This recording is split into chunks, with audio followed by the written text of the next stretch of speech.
Baik, di sini saya akan menjelaskan tentang cara mencegah infeksi pasca bencana. Baik, untuk mempersingkat waktu, langsung saja yang berikut itu definisi dari bencana. Baik, bencana adalah peristiwa yang mengancam kehidupan dan mengakibatkan kerusakan parah pada properti, infrastruktur, dan lingkungan. Jadi, bencana alam seperti gempa bumi, tsunami, banjir, dan badai merupakan penyebab utama. Yang berikut itu dampak dari bencana. Baik, dampak bencana meliputi korban jiwa, kerusakan infrastruktur, gangguan layanan kesehatan, dan penyebaran penyakit infeksi. Jadi, kondisi pasca bencana rentan terhadap penyebaran penyakit infeksi akibat sanitasi yang sangat buruk. Jadi, akses air yang terbatas dan kekebalan tubuh yang sangat rendah. Yang berikut ini saya menjelaskan jenis-jenis penyakit infeksi pasca bencana. Jadi, jenis-jenis penyakit itu yang pertama itu diare. Jadi penyebab dari diare ini yaitu bakteri, virus, parasit. Jadi gejala diare ini muntah dan dehidrasi. Jadi cara pencegahannya air bersih, sanitasi yang baik, dan mencuci tangan. Yang berikut ini infeksi saluran pernapasan. Jadi penyebab dari infeksi saluran pernapasan ini yang pertama itu virus, bakteri.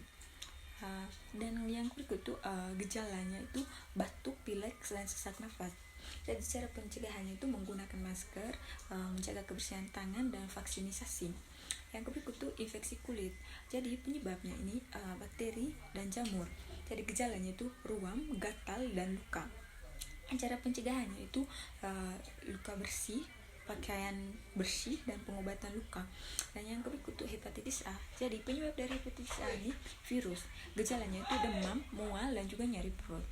Jadi cara pencegahannya itu sama seperti yang saya jelaskan di infeksi saluran pernapasan tadi, yaitu dengan cara vaksinasi, sanitasi yang baik, makanan sehat, dan minuman yang aman. Yang berikut itu faktor risiko penyebaran penyakit infeksi.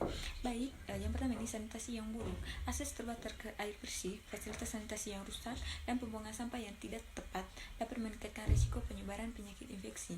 Yang berikut itu kekebalan tubuh rendah. Jadi kondisi pasca bencana seringkali diiringi dengan kekurangan gizi dan kelelahan yang dapat menurunkan kekebalan tubuh dan meningkatkan kerentanan terhadap infeksi.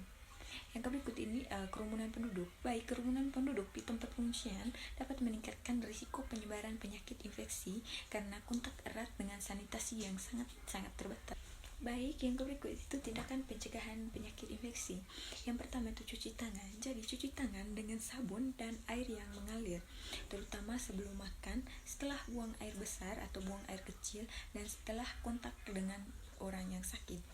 Yang berikut itu gunakan masker. Jadi masker dapat melindungi dari droplet batuk dan bersin yang membawa virus dan bakteri.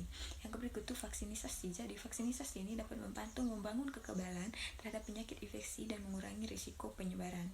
Yang berikut itu minuman air bersih. Jadi pastikan air minum yang bersih dan aman untuk diminum melalui proses perebusan atau filter air.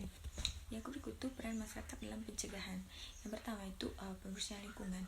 Baik, membersihkan lingkungan sekitar dari sampah dan kotoran serta memastikan akses ke air bersih dan sanitasi yang baik. Yang berikut ini sosialisasi dan edukasi. Jadi mensosialisasikan pentingnya pencegahan penyakit infeksi dan mengedukasi masyarakat tentang cara-cara yang efektif untuk melindungi diri dari penyakit. Yang berikut ini pemantauan kesehatan.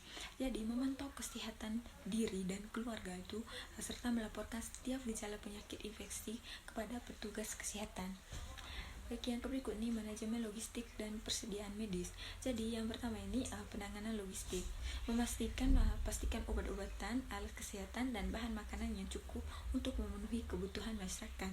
Yang berikut ini persediaan medis. Jadi mempersiapkan persediaan medis yang cukup untuk mengatasi berbagai kasus penyakit infeksi, termasuk obat-obatan, alat diagnostik, dan peralatan medis.